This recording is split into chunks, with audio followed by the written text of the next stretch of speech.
ପୋଚି ସଢ଼ିଗଲାଣି ଭୁବନେଶ୍ୱର ସହର। ଗଙ୍ଗୁଆ ଖାଲି planning planning planning planning planning କେତେ ପ୍ଲାନିଂ ହେଉଛି। ଦିନରେ ମଶା, ରାତିରେ ମଶା, ଫୁଟବଲ ଖେଳ ଯାଇଛି ମଦନପୁର ମଶା, ଗୋଟେ ଚନ୍ଦକା ଯାଇଛି କ୍ରିକେଟ ମଶା, ଯେଉଁଠିକି ଯିବ ମଶା ଚାରିଆଡ଼େ। ମେୟର ଭଲ ଲୋକ, ପଇସା କାହିଁ? ଗଭର୍ଣ୍ଣମେଣ୍ଟ କ'ଣ କରୁଛି? ଏଇଟା ଷ୍ଟେଟ୍ ହେଡ଼କ୍ୱାର୍ଟର।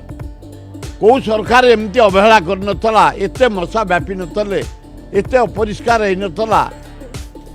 ବଡ଼ ଦୁଃଖର ବିଷୟ। ଭୁବନେଶ୍ୱର ସହର ଗୋଟେ ପୌରାଣିକ ସହର, ପୁରାତନ ସହର, 2000 ବର୍ଷରୁ ଉର୍ଦ୍ଧ୍ୱ। କାରଣ ଆମର କିମ୍ବଦନ୍ତୀ ହେଉଛି ଲିଙ୍ଗରାଜ ମନ୍ଦିର।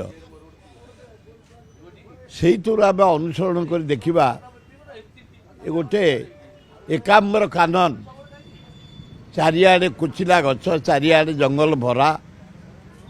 ପୌରାଣିକ ମତ ଅଛି, ହର ପାର୍ବତୀ ଟିକେ ଆସନ୍ତି ବିଶ୍ରାମ ଦେବା ପାଇଁ, ଅଥଚ ମାନେ ପୋଚି ସଢ଼ିଗଲାଣି ଭୁବନେଶ୍ୱର ସହର। ଯେଉଁ ଡ୍ରେନ୍ ଦେଖିବ ମଶା, ଗଙ୍ଗୁଆ ଖାଲି planning planning planning planning planning କେତେ ପ୍ଲାନିଂ ହେଉଛି।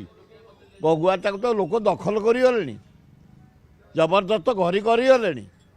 ଗଙ୍ଗୁଆଟା ପୁରା ଲିଟ୍ ଆଣ୍ଡ କ୍ଲିନ୍। ଗଙ୍ଗୁଆର ଯେଉଁ ଶାଖା ଗୁଡ଼ାକ ସବୁ ପୋତିକି ଘର କରିଗଲେଣି, ଜାଗା ରାସ୍ତା କରିଦେଲେଣି। ପୁନରୁଦ୍ଧାର କର ଯେ ଭୁବନେଶ୍ୱର ସହରକୁ ସୁନ୍ଦର ସହର, ମନ୍ଦିର ମାଳିନୀ ସହର, ତାକୁ ସେ ଦେଖ। ଏ ମଶା ମରା କଥା ଗଭର୍ଣ୍ଣମେଣ୍ଟ ବୁଝାଏ, ମ୍ୟୁନିସିପାଲିଟି କ'ଣ ବୁଝିବ? କାହିଁକି ଅର୍ବାନ୍ ଡିପାର୍ଟମେଣ୍ଟ ଅଛ? ସ୍ପେଶାଲ ସ୍କ୍ୱାଡ୍ ଲଗାଅ, ଚାରିଆଡ଼େ ଲିଟ୍ ଆଣ୍ଡ କ୍ଲିନ୍ କର, ମଶା ମାରିବା ବ୍ୟବସ୍ଥା କର। ହଁ, ପ୍ରଚୁର ମଶା ଏଠି ମାନେ ଭୟଙ୍କର। ଗୋଟେ କିଏ ବିନା ମଶାରେ ଶୋଉଛି ଡାକିଲ? କି ଅବସ୍ଥା! ପ୍ରତ୍ୟେକ ଜାଗାରେ ଦିନରେ ମଶା, ରାତିରେ ମଶା। ତେଣୁ ମଶା ପ୍ରତି ଏ ସରକାର ତୁରନ୍ତ ହସ୍ତକ୍ଷେପ କର, ଆମକୁ ବଞ୍ଚାଅ। ହଁ, ଚାରିଆଡ଼େ ଯେଉଁଆଡ଼େ ଗଲେ, ହଁ, କେଉଁଠି ଗୋଟେ ଫୁଟବଲ ଖେଳ ଯାଇଛି ମଦନପୁର ମଶା, ଗୋଟେ ଚନ୍ଦକା ଯାଇଛି କ୍ରିକେଟ ମଶା, ଯେଉଁଠିକି ଯିବ ମଶା ଚାରିଆଡ଼େ। ଭୟଙ୍କର ପରିସ୍ଥିତି। ସରକାର ତୁରନ୍ତ ହସ୍ତକ୍ଷେପ କରନ୍ତୁ। ମ୍ୟୁନିସିପାଲିଟି କର୍ତ୍ତୃପକ୍ଷ, ମେୟର ଭଲ ଲୋକ, ପଇସା କାହିଁ? ମେୟର ଭଲ ଲୋକ, ପଇସା କାହିଁ? ଗଭର୍ଣ୍ଣମେଣ୍ଟ କ'ଣ କରୁଛି? ଏଇଟା ଷ୍ଟେଟ୍ ହେଡ଼କ୍ୱାର୍ଟର। କେଉଁ ସରକାର ଏମିତି ଅବହେଳା କରିନଥିଲା, ଏତେ ମଶା ବ୍ୟାପି ନଥିଲେ, ଏତେ ଅପରିଷ୍କାର ହେଇନଥିଲା। ବଡ଼ ଦୁଃଖର ବିଷୟ।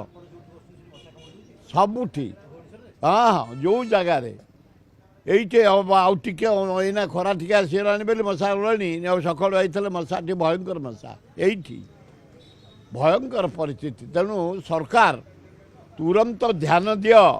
ଯୁଦ୍ଧକାଳୀନ ଭିତ୍ତିରେ ଆମର ଯେତେ ଡ୍ରେନ୍, ଯେତେ ପୋଖରୀ, ଏ ବିନ୍ଦୁସାଗର କି ଅବସ୍ଥା, କେଦାରଗୌରୀ କି ଅବସ୍ଥା, ଏ ଯେତେ ପୋଖରୀ ସବୁ କି ଅବସ୍ଥା, ଏ ଯେଉଁ ଡ୍ରେନ୍ ଗୁଡ଼ା କି ଅବସ୍ଥା, କି କଳା ପାଣି। ଏ Bargarh canal, Lakshmisagar canal, Jagamara canal, ଏ ଯେତେ ପୋଖରୀ, ଭୁବନେଶ୍ୱର ଗୋଟେ ଅପରିଷ୍କାର ବୋଲି ଅପରିଷ୍କାର। ସରକାର ଟିକେ ଧ୍ୟାନ ଦିଅ।